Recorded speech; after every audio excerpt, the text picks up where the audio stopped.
Si demain tu rencontres quelque chose qui risque de te faire basculer dans le chaos, tu dois décider aujourd'hui une chose essentielle, te soumettre à la volonté de Dieu. Il est dit, tu te soumets à Dieu, tu résistes au diable.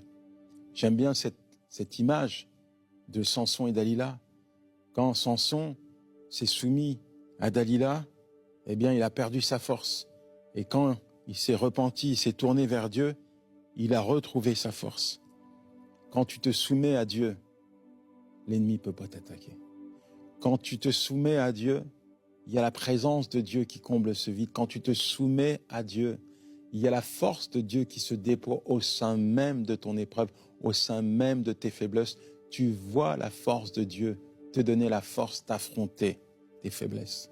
Il faut impérativement que tu puisses comprendre que la présence de Dieu te garde. Il faut impérativement qu'à partir d'aujourd'hui, tu puisses décider d'obéir à Dieu, quoi qu'il t'en coûte, quoi qu'il advienne.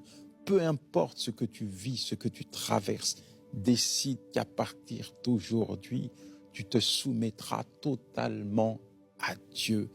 Le diable, le monde ne peut pas combler le vide qui est dans ton cœur. Seul Dieu est capable de le combler de manière permanente. Peut-être que l'homme va te donner des solutions tampons, des solutions temporaires.